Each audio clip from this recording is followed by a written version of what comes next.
Hi, I'm Ed Rendell. I've been mayor for 8 years, but a sports fan forever. Philadelphia is known as the place that loves you back, and that applies to our sports fans. Tough, loyal, demanding, and passionate. When the Daily News asked its readers to name the best coaches and athletes of the century, I knew they'd do a good job. I knew they'd pick hard-nosed, dirty uniform guys who dive for the loose ball. This video highlights the best athletes and coaches of the century. So sit back and enjoy it. And then you can argue over the selections. Loudly, proudly. It's a Philadelphia tradition. And the winner, Joe Frazier.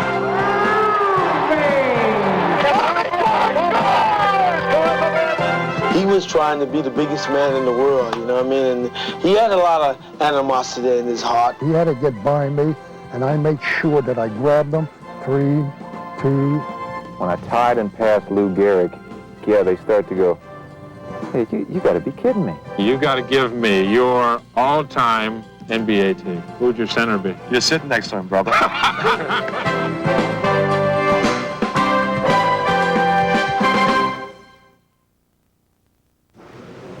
Philadelphia is a tough town, a blue-collar town that expects an honest day's work for an honest day's pay. If it means pro football players shoveling the snow off the field before a big game, so be it.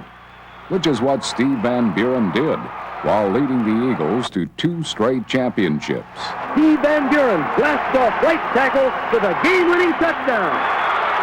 And then there were some lean years before the Dutchman, Norm Van Brocklin, became the quarterback. And the greatest Eagle of them all, Chuck Bednarik, played both ways. He played center on offense, middle linebacker on defense. Bednarik was a gladiator and still speaks with that same hammering, take-no-prisoners style. Deion Sanders is a half-ass, two-way football player who couldn't tackle my wife, Emma. I regurgitate all the time when I see the contracts these kids are signing for. The bonus alone. I'm going to look at you guys and say, you don't know how the hell damn lucky you are. We go back to 1949. I got a signing bonus of $3,000 cash. I was rich. That was after Bednarik graduated from the University of Pennsylvania. Bednarik was not your typical freshman. He had already survived 30 World War II bombing missions over Germany as an Air Force sergeant. Man, it just completed 30 aerial missions over Germany. It just killed and annihilated people with our bombs. And when I came out on the field the first day of practice, I looked around and I said, what the heck's this? This is a bunch of high school kids. That's what they were, just a bunch of high school kids. So it was easy. All I had to do was walk on the field and go like that at them, and they jumped back. Oh, I tell you, I could remember everything. Franklin Field, 78,000 people every Saturday. Those were glory days. I mean, it was big time, and we were always ranked in the top 10. Penn played Army, Navy, other national powerhouses. In the middle of everything was Bednarik, a brutal blocker on offense, an aggressive linebacker on defense, with hands soft enough for interceptions. He was inducted into college football's Hall of Fame in 1969. Ironically, his finest hour as a pro player would unfold in Franklin Field, scene of his college heroics, the 1960 NFL championship game. We were an underdog, and I was 35 years old, and I had played both ways that year on 6 occasions. And Coach Buck Shaw asked me to go both ways again, and I said, no problem. Green Bay took a 6-0 lead on 2 Paul Hornung field goals. And then Van Brocklin hit Tommy McDonald with a 30-yard touchdown pass to give the Eagles a 7-6 edge. A field goal made it 10-6 at halftime. Early in the fourth period, the Packers scored to take a 13-10 lead.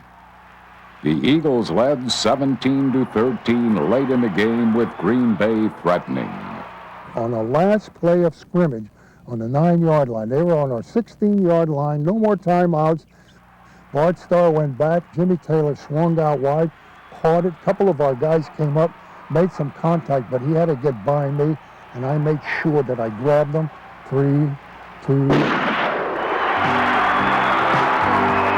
Bednarik played 58 minutes in that championship game, the only championship game Lombardi ever lost.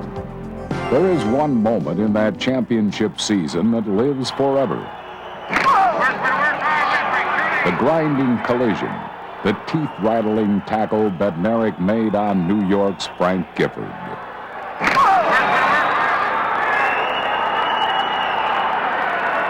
Boy, there was a cameraman that went click, and he got that picture. That picture is in such demand today.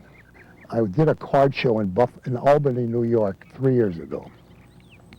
And a young couple came up to me, and a girl said to me, "Mr. Bednarik, what are you saying there?" And I tried to be fine. I said, "You want me to put it down?" She said, "Yes." So I put this, then I put F, blank, blank, blank, blank, game is over. And then I signed my name, Hall of Fame, and that did it.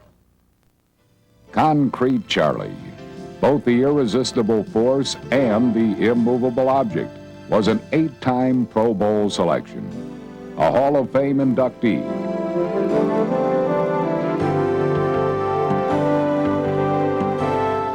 The thing about, I showed you the stack of mail that I have there in the bag, and 90% of them start like this. "Dear Mr. Bednarik, my name is Johnny Smith. I'm 12 years old. My grandfather told me," or "my father told me," or "I see you on film." That's how the kids remember Chuck Bednarik, and I say, thank God for grandfathers and fathers that tell them, "Oh boy, there was a guy." Soon after Bednarik retired, along came another hard-hitting heavyweight, Joe Frazier, who learned to box in a police athletic league gym. Frazier was short for a heavyweight, so he had to get close to an opponent, wading in fearlessly, taking 2 punches to land 1. 1964 Olympic trials between heavyweights Buster Mathers and Joe Frazier. A dazzling amateur career led to unexpected Olympic stardom in 1964. This is enormous. The man in the light trunks, he weighs 300 pounds as he forces Joe Frazier against the ropes. Now Frazier comes back into action, taking that hard right hand to the head. Frazier is in there with that jab, another jab on the mouth by Joe Frazier.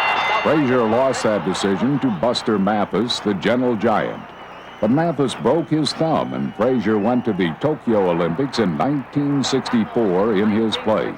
1964 Olympics in Tokyo, the heavyweight. There, fighting with a dislocated thumb, Frazier made it to the finals against Germany's Hans Huber. Courageously fighting with a dislocated thumb, injured in his previous bout with the Russian Yemelinov. Joe, the last American boxer in the finals, is trying to become the first American to win the heavyweight title. And the winner, Joe Frazier. Joe Frazier comes back from the Olympics with a gold medal, a busted thumb, a busted bankroll, and shattered dreams, in a sense. There was no big parade for Joe. I think the Vespa Boat Club got as much publicity for winning the gold in Tokyo as Joe did for winning his gold. And yet Joe won it with a busted hand. Businessmen and a cop named Joe Hand got together and formed Cloverlay. Clover, hopefully, was a good luck charm, and overlay, meaning that he was a good bet. And they gave him a weekly salary that got him through the tough times. The last couple of rounds has been beating him badly. After a series of convincing victories against modest opposition, Frazier faced a stern test against Jerry Quarry, who unwisely decided to slug with a slugger. Quarry slips but does not go down. On the inside, they tie each other up with Quarry coming out of it, taking a left on the head, driving a left to the body, and there's the bell. Dr. Harry Kleiman has come in, and the fight is over. Referee Quarry was a glutton for punishment and reacted angrily when the ring doctor and the referee stopped the fight. Frazier shunned the tournament designed to pick a successor to the exiled Muhammad Ali, and then challenged the winner, Jimmy Ellis. And he rolls away from, takes a left and a right to the jaw, and Ellis sags down to the canvas.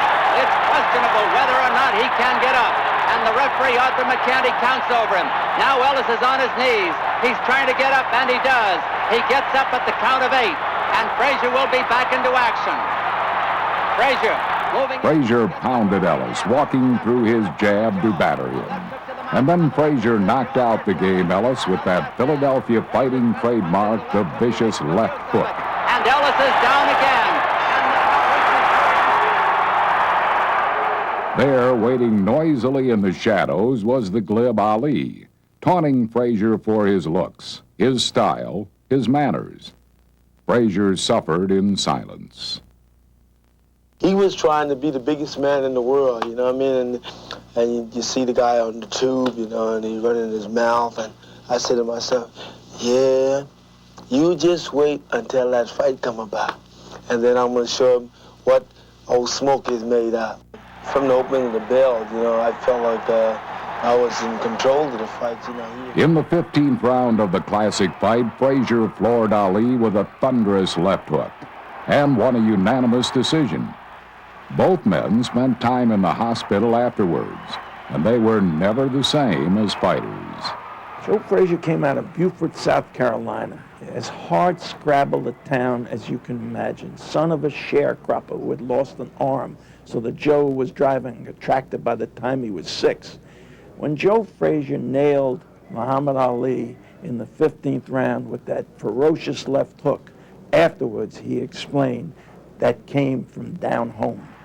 That left hook came from the struggle of his childhood in Beaufort, South Carolina. And then, defying trainer Yank Durham's advice, Frazier defended his title against massive George Foreman in Jamaica. George was a determined fella to go out and get the job done, which I was too, you understand? But he just overpowered me. I got caught with some wicked shots, but yet still, after every knockdown, I got back up. Instinct, willpower, and, you know, I was ready to go still. Ali backing towards the ropes again. Frazier gets There were 2 more fights with Ali. right to the chin, pounds both hands to the body. Every round, Again, they're on the inside. Frazier ripping that right hand to the midsection at the bell. Inward, I know I won the fight. The decision went to Ali.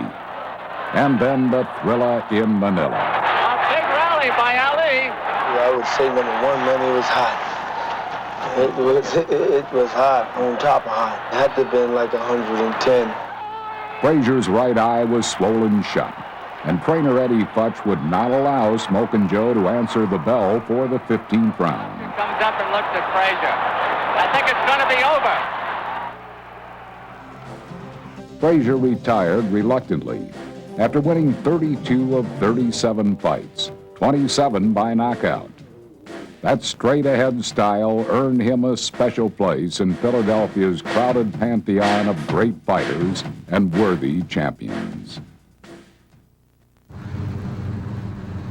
Not far from Frazier's North Philadelphia gym, young men gathered on unforgiving asphalt to play basketball. Sonny Hill, founder of the legendary Baker League and the Sonny Hill League, remembers the great ones. Through this door at 25th and Diamond, and on this playground at 25th and Diamond, the likes of Ray Chink Scott, John Chaney, Guy Rogers, Hal Lear. I mean, there were so many great players that played and passed through this door. The greatest of them all was Wilton Norman Chamberlain. The nation's top schoolboy court star, Wilt Chamberlain from Overbrook High School in Philadelphia. Since Wilt's 7-foot frame can only be spread over one campus, it's inevitable that if the coach doesn't get him, someday he'll have to stop him. Chamberlain dominated the high school ranks, scoring 90 in one game, averaging 37 points for 59 games, with Overbrook winning 56 of them. Wilt did it all then. Block shots, handle the ball. He could run the floor, pass the ball, and of course he could score.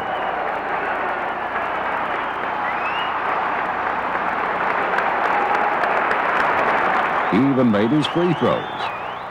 A dead eye at charity throws, Chamberlain draws many opportunities to demonstrate his accuracy from the foul line.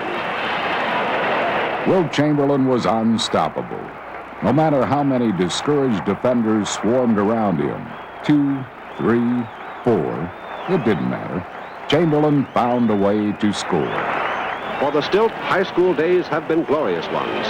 There's no telling what future laurels will soon rest on the shoulders of lanky Wilt Chamberlain.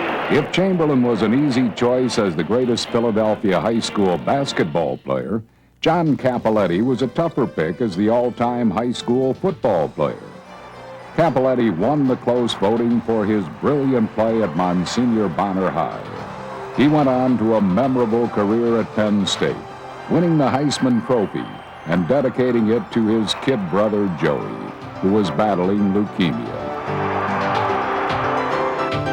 Across the river in Willingboro, a whippet named Carl Lewis was getting started on a track and field journey that would take him to Olympic stardom, and inevitable comparisons with the legendary Jesse Owens.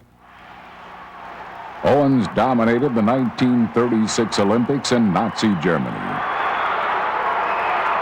winning the sprints, the relays, and the long jump.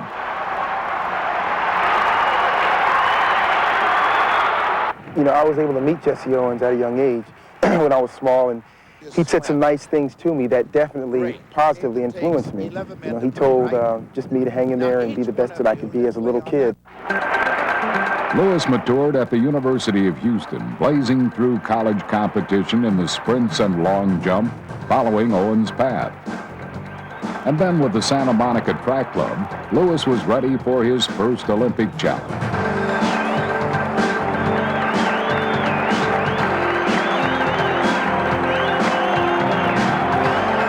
The slender Lewis would face the grueling task of 4 events in a short span. I had good feelings, I had a lot of confidence, but it was my first event. So there were a lot of things that I didn't know about, you know, in terms of being at the Olympics and what the heats would be like and what the media would be like. Those were new challenges for me. But once I got through the 100 meters, which was the first event, things smoothed out, and that made the rest of the meet much easier.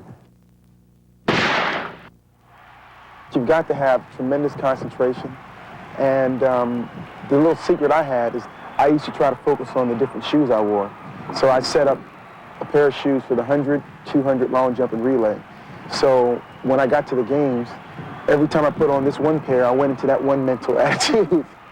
Lewis won 4 golds, but his agent soured the moment by predicting that Carl would be bigger than pop superstar Michael Jackson. Suddenly, from Canada came a fresh challenge, the beefed-up Ben Johnson. Ben comes out in 1986 as this new, big, strong, physical person that's running fast times. I mean, his times dropped dramatically, and no one knew who he was beforehand, and everyone's saying, well, this guy is now the new sprinter, came out of nowhere. I'm saying, wait a minute here, this cat was around in 79 getting blown away then, you know, in 80 and 81 and 82. And all of a sudden, he's the best in the world. We knew. I mean, everybody knew what happened.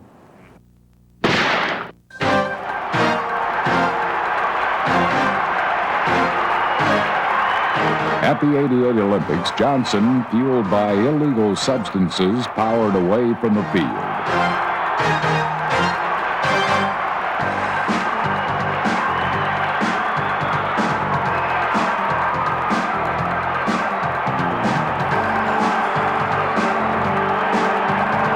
Eventually caught, he would be banned from track and field and stripped of his gold medal.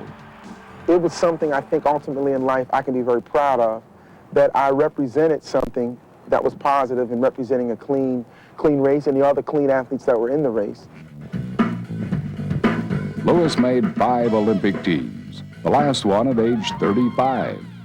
He won 9 gold medals, tying Finland's Paavo Nurmi for the most won by anyone in track competition, highlighting an incredibly long, durable, scandal-free career. Philadelphia has a colorful baseball history going back to Connie Mack's A's.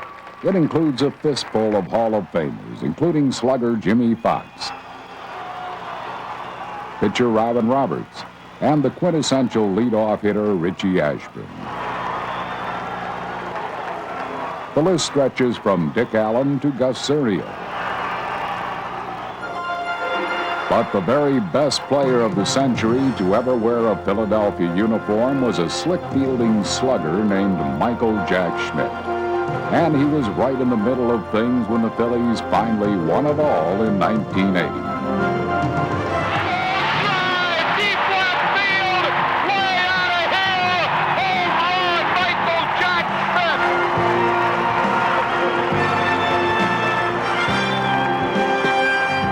He had a very rocky start that was exacerbated by a spring training injury on one of the final exhibitions of the 1973 season. And he wound up with, I believe, 18 home runs, and he was very frustrated. He was also a little bit overmatched.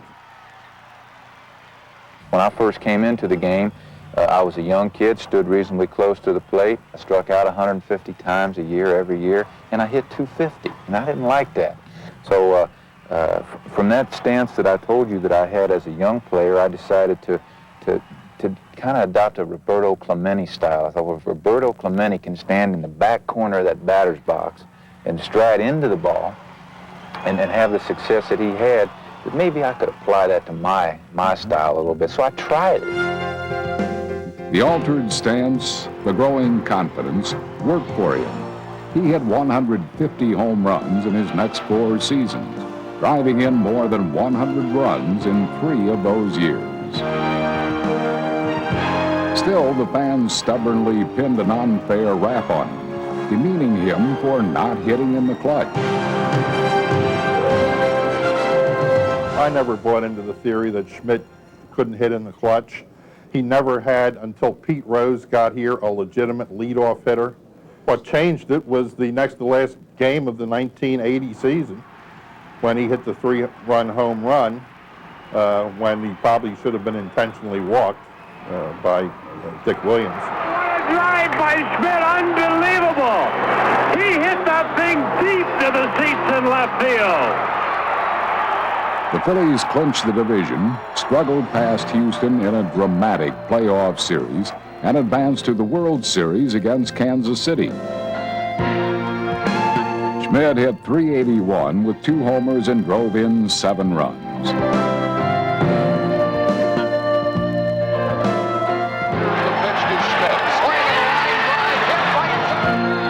Coming on the heels of his regular season MVP, Schmidt was chosen as the series MVP as well, capping a dreamlike year. Tug McGraw whiffed Willie Wilson for the final out. The ritual celebration highlighted by Schmidt's classic leap. Tug and I rode to the ballpark together prior to that game. It was the 6th game of the World Series. And I said, Tug, listen, you got a shot. I want you to do me one favor. Wait on me. After you strike this guy out or get that last out and you raise those hands in the air, do me a favor. Wait on me. And sure enough, it worked out. He struck out Willie Wilson and turned and looked at me at third base, and I ran in and dove on him. And then, that picture right now is hanging in a lot of offices, and it's hanging in my basement. We planned that, and it's right there, and the special moment, and they've caught it on film. Schmidt made the All-Star team 12 times, and for all his slugging prowess, he was just as spectacular with the glove. A brilliant third baseman who won 10 Gold Gloves. Yet the fans were slow to warm to him. Too slick, too aloof, too smooth in the field, too unemotional. Captain Cool. They would have liked to have seen me break my bat and my helmet every time I struck out. They would have liked to have seen me, be the type of guy that played with more fire, more emotion. The players that came there over the years that they liked were obviously Pete, but the Larry Boas. He kept hitting late-inning, game-winning home runs, and eventually the fans realized they were looking at a Hall of Famer. And a drive! There! Phillies win the ball game on Mike Schmidt's pinch-hit 3-run homer number. It dawned on them as his home run total approached Lou Gehrig's numbers. when I tied and passed Lou Gehrig, yeah, they start to go, hey, you got to be kidding me. Lou Gehrig, they made movies about this guy, right? This is one of the all-time great careers in the history of our sport. And Mike Schmidt's done more. And I think the people in Philadelphia who perceived me and who were still holding judgment about me as a professional athlete in their town all of a sudden said, dang, all this has been going on right in front of my eyes. On April 17, 1987, Schmidt hit his 500th home run.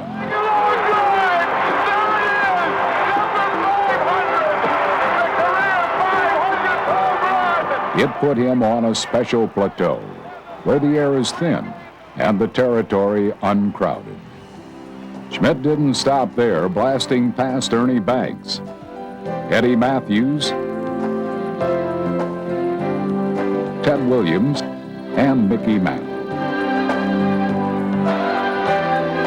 Michael Jack Schmidt finished his career with 548 homers and a place in Cooperstown.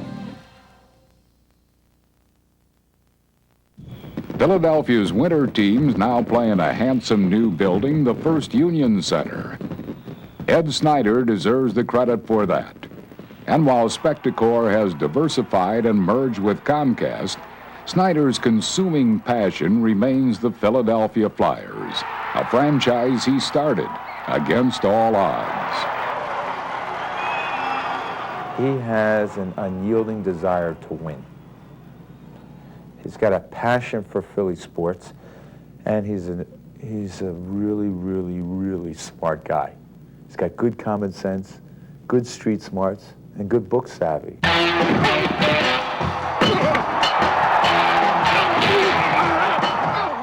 My gut feeling said this is a spectacular spectator sport, and it'll succeed if presented in the right way. You know, I never really did any research or any market studies. I think if I had done a market study or what do they call them, focus groups or things of that type, for hockey, we wouldn't have a team, because if I would have listened to that, you know, nobody even knew what a puck was when we brought hockey to Philadelphia. The key moment in the early history of the Flyers came when they drafted a scrawny diabetic named Bobby Clarke in the second round. There were some serious doubts about whether he could handle the long, grinding season in the National Hockey League.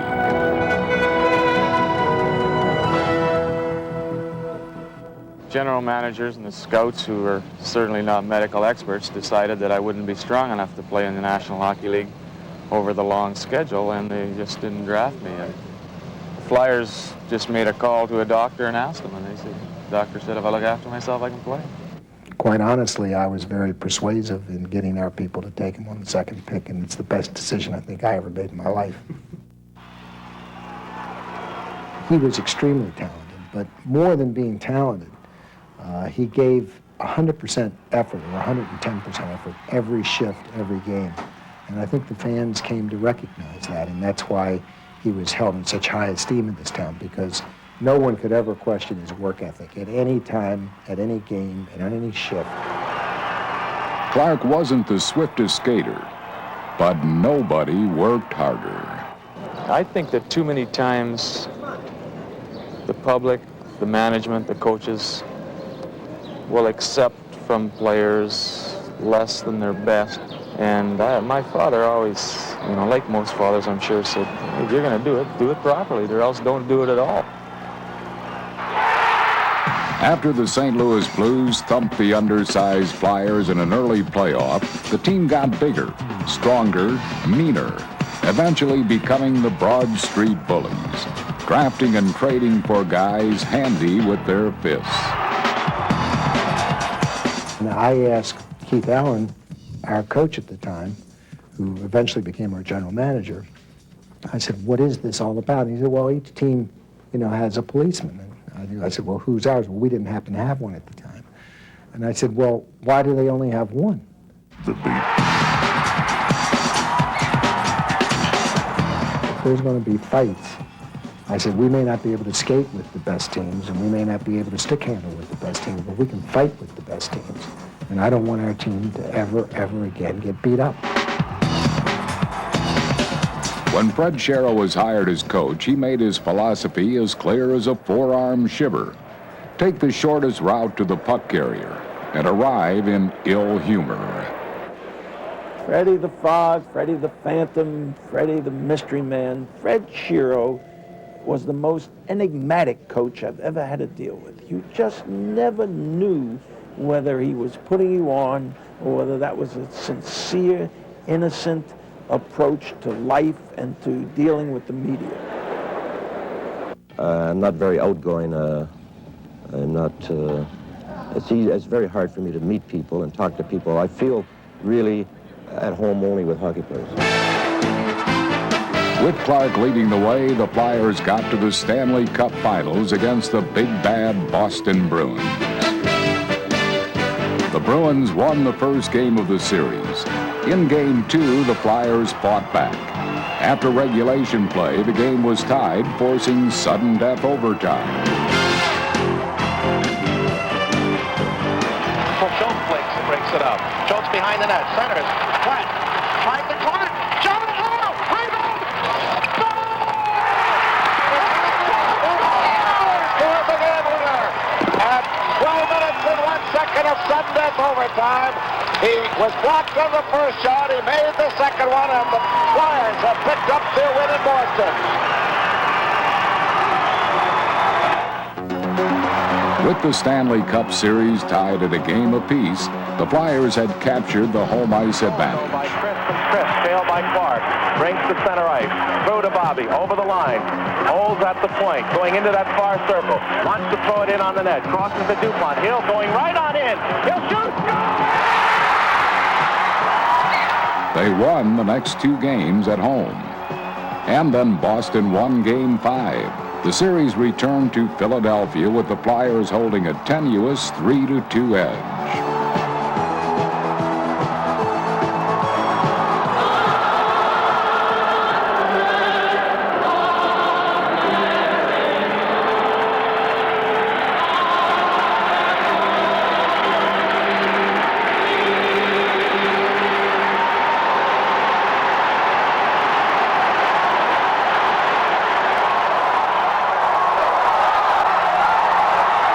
The Flyers played inspired hockey, taking a 1-0 lead early in the game on a Rick McLeish tip-in.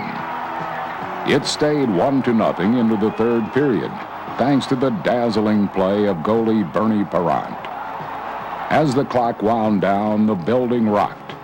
Philadelphia was on the verge of a championship. 13 seconds left in the game. 10 seconds. Orr shoots it down the ice. Clarke makes the save. Ladies and gentlemen, the Flyers are going to win the Stanley Cup. The Flyers win the Stanley Cup. The Flyers win the Stanley Cup. The Flyers have won the Stanley Cup.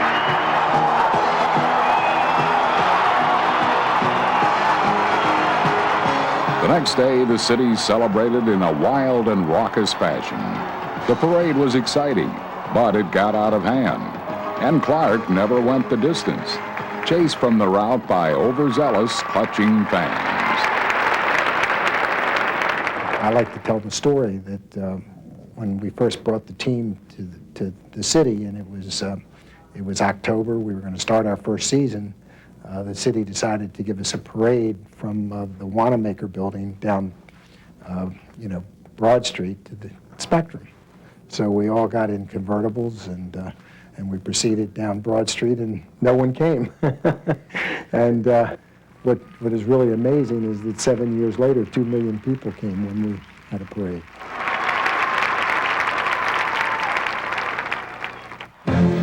Proving the Broad Street Bullies were no one-year fluke, they battled their way into the Stanley Cup Finals again the next year, this time beating Buffalo in 6 games.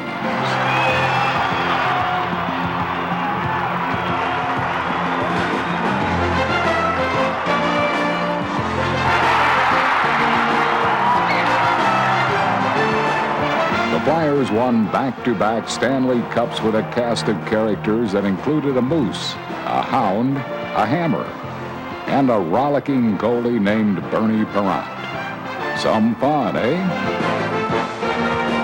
I have a strong passion for the Philadelphia Flyers because they're my baby. I mean, we started them from nothing. There was no Philadelphia Flyers.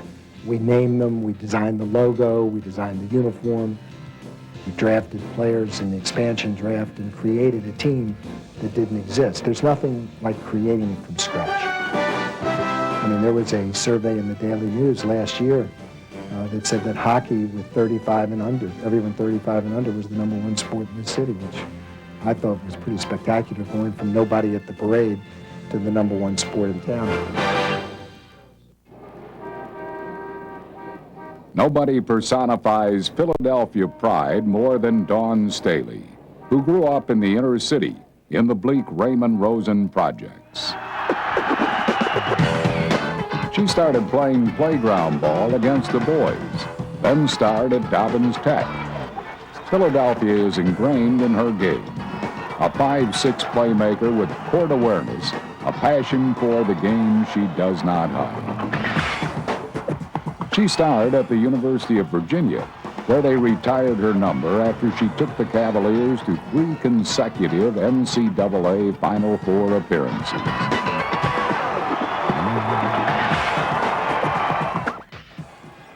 Tom Gola personifies Philadelphia basketball, a standout at every level in this hoops haven, playground, high school, college, and pro. The thing I think about Tom Gola that separates him from almost any other player I've ever seen was his ability to do almost everything. He could play defense, he could pass, and he was just a perfect team player. Tom Gola knew how to play the game of basketball. Bobby Knight was quoted as saying that Tom Gola, in his era, was the only one that could play for his teams today.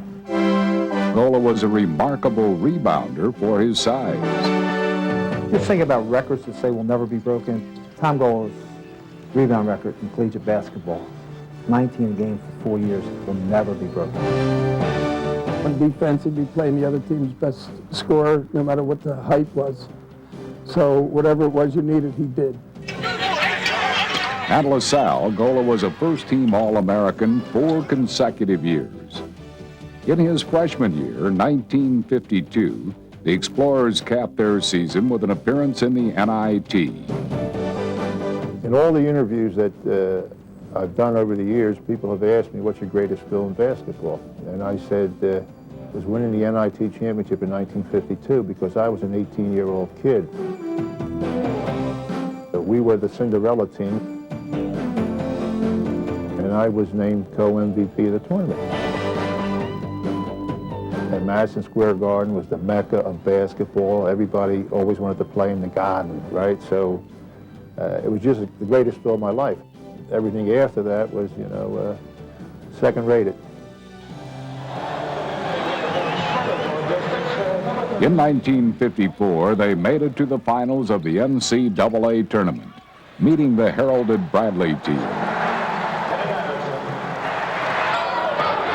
It was close for a half, and then LaSalle, coached by Ken Leffler, wearing his trademark bow tie, went on to a convincing 92-76 victory and the NCAA championship.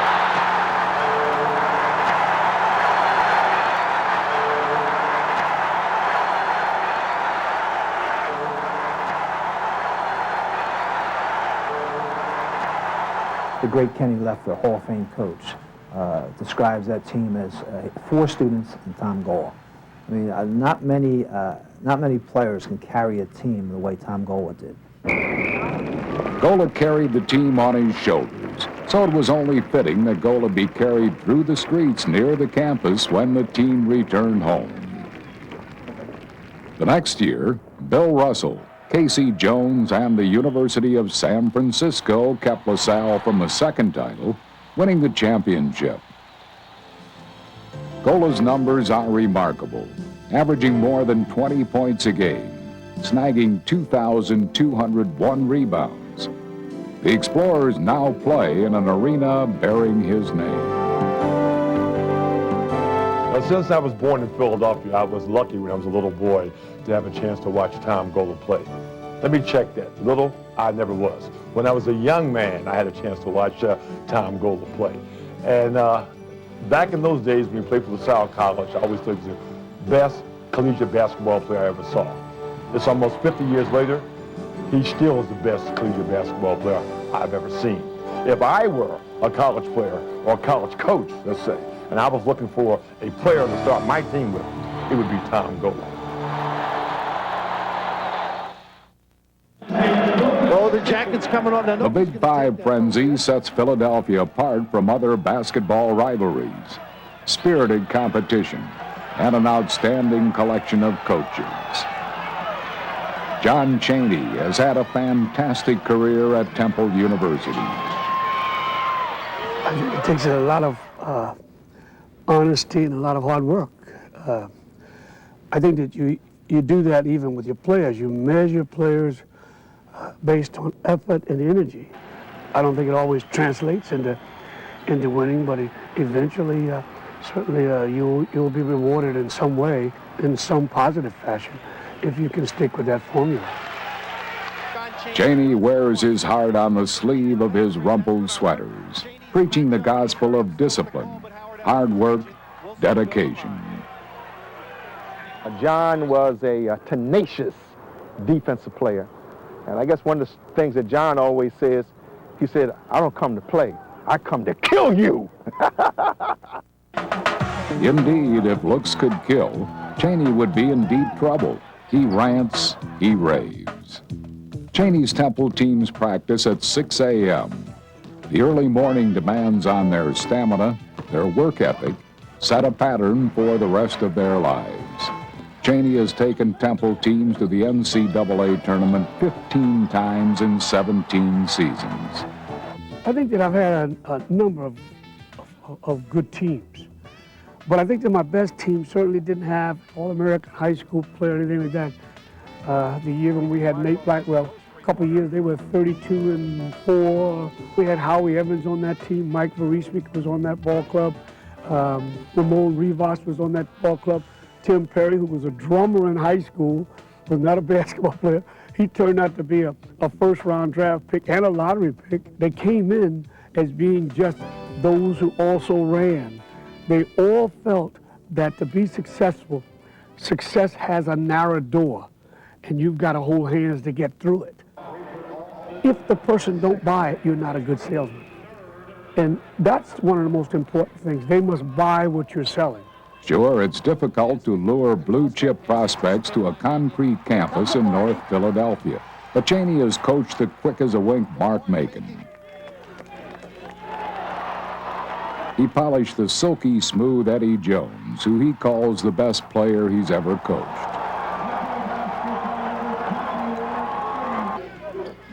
He cherished the durable Aaron McKee, now with the 76ers. He nurtured the tough-as-nails Rick Brunson. And he coaxed and cajoled dramatic improvement out of Dwayne Coswell, all advancing to the next level. However, Chaney does not measure success purely by wins and losses. When you see so many of the youngsters that you've been around for so many years become successful, and they don't forget, that to me means that they've gone full circle. Not that they always won championships and national titles, anything like that, but they gave their very best. Kids like Eddie Jones, who's now with Charlotte Hornets. I could just go on and on with a number of youngsters that came in here as poor boys and youngsters who really had no way and now find themselves helping others. Chaney squanders little time thinking about retirement, nor does he bask in the warmth of his passionate fans. What they want to do is, there's a guy over in North Philly there that's got a nice white truck at 20th and Lehigh. He's a white guy right in the black neighborhood there. Been there for 50 years, selling only peanuts. I just go over and get a bag of peanuts from him, stop by my local beer place, get a case of beer, go out and play tennis with my buddies, drink some beer, eat some peanuts, and then sit underneath a tree and lie.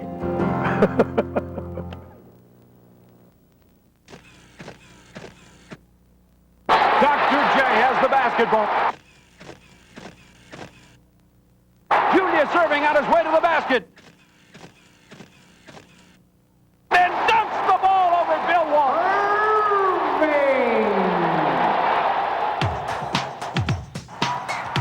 Julius Winfield Erving II first attracted national attention playing for the University of Massachusetts, operating in the rarefied atmosphere above the rim.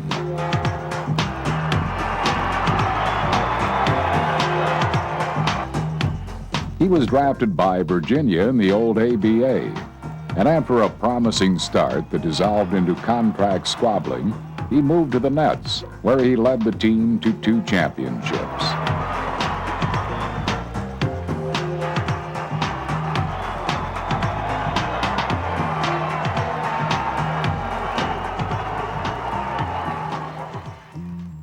And then Sixers owner Fitz Dixon bought him from the desperate Nets for $3 million.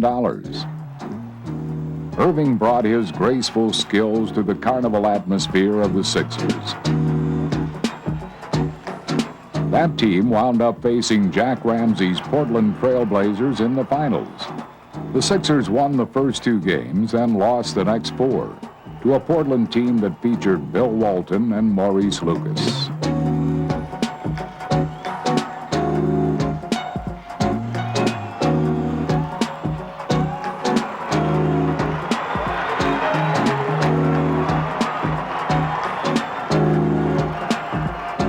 The team that owed you one failed to pay its debt.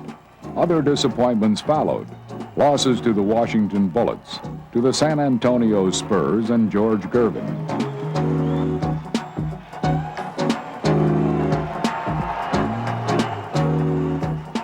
Allen Iverson's trademark is the crossover move, where he changes hands on the dribble. Julius Erving's goal in life was to be a crossover athlete, to appeal to a wide spectrum of people in Philadelphia and nationally. He was anxious to please, and Julius had a way, whether it was the New York Times waiting to interview him or somebody from Pottstown, Julius Erving found time for all those people. The Sixers got to the finals against the sky-hooking Kareem Abdul-Jabbar and the Lakers in 1980.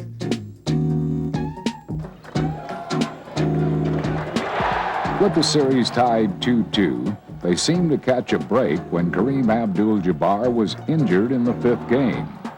The Lakers won Game 5, and then without Jabbar, an amazing kid named Magic Johnson played an unforgettable game, and the Lakers defeated the Sixers to win the NBA championship. That year, there was one playoff memory that is indelible.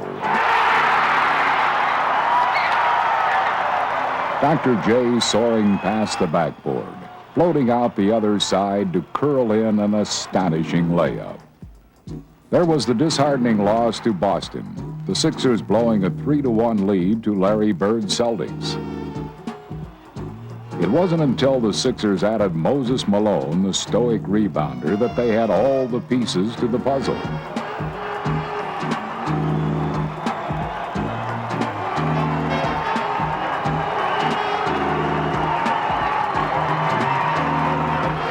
The Sixers, coached by Billy Cunningham, swept the Lakers in the finals, and Dr. J finally had his NBA championship ring.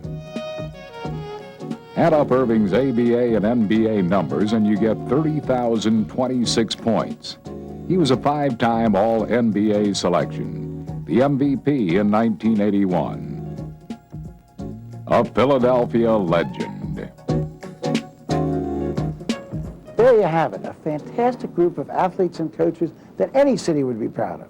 And now the toughest job, naming the greatest of them all. For me, it was a no-brainer. One man who dominated his sport with his size, his skill, and his strength. Wilt Chamberlain, the greatest athlete of Philadelphia's rich sports history. For the Stilt, high school days have been glorious ones. There's no telling what future laurels will soon rest on the shoulders of lanky Wilt Chamberlain. Wilt Chamberlain chose Kansas.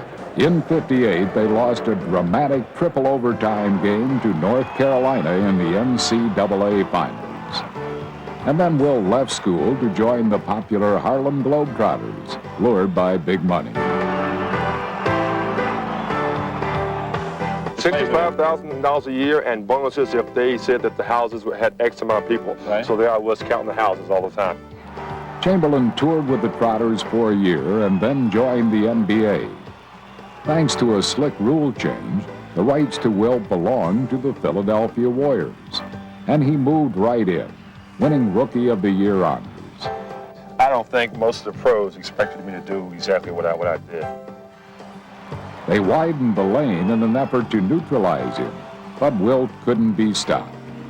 In one of the incredible accomplishments in sports, he averaged 50 points a game for the 1961-62 season.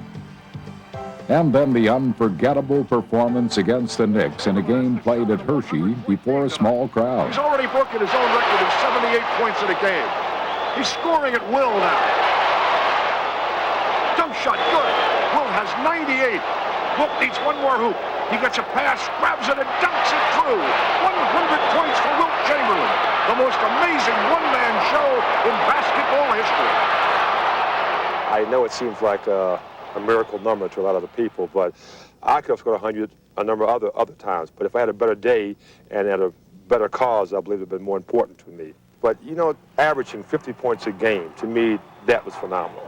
To go out on the court and say, hey, in order for me to hit my average, I have to score 50 tonight. For all of Wilt's individual brilliance, the Sixers could not power past Bill Russell and his talented Boston teammates. The numbers would indicate that Wilt won most of his battles with Russell, but the Celtics won the wars. And Wilt had to listen to the critics rattle off the stark numbers. 11 championships for Boston in a 13-year stretch.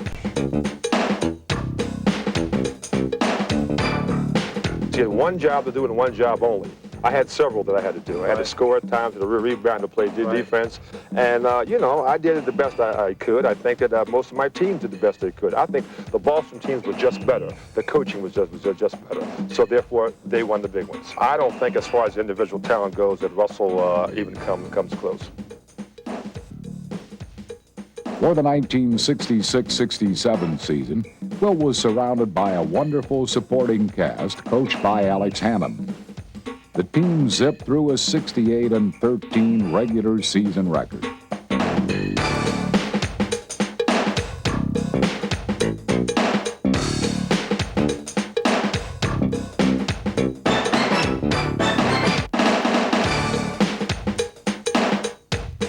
They faced the Warriors in the finals. Sixers with the ball here in the fourth quarter. Cunningham, jumper, no good. Thurman gets the rebound, and here come the Warriors. Cunningham steals it. Pass underneath to Chamberlain. Wilt's got 24. Sixers by one. The Warriors need to answer now. Thurman off the front rim, no good. Battle underneath. Wally Jones intercepts. Oh, what a ball game this is. Philadelphia in the driver's seat now. Jones to Luke Jackson. Jump shot, good. That'll lock it up. The Sixers win 125-122.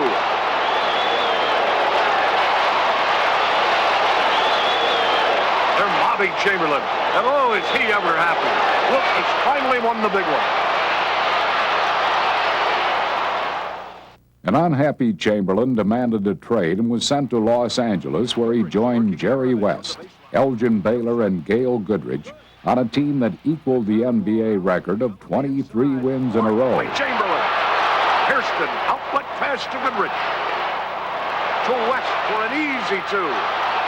The Lakers have done it. Their 23rd win in a row. A new NBA record. And then they went on to win 10 more.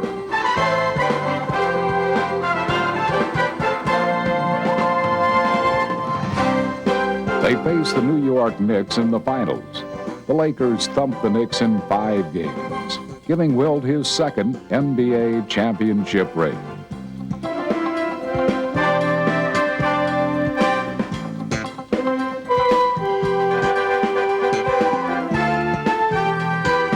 Was that the best team Wilt ever played on? As great as that team was, and we won the championship that year, no way does that team compare with the 67-68 team, I believe. You know, Philip, that's 68, even though we lost it, we still were a much better team than any team I'd ever played on. Just for me, you got to give me your all-time NBA team. Who would your center be? You're sitting next to him, brother. By the time Wilt's pro career was over, he had scored 31,419 points, averaging 30 a game. One year, he averaged 50 a game. Another year, he led the league in assists. Wilt played 1,045 games and never fouled out. He played every minute of every game and averaged 48 and a half minutes one year thanks to some overtime affairs. Wilt once said, "Nobody roots for Goliath, but he was our Goliath, and we loved him."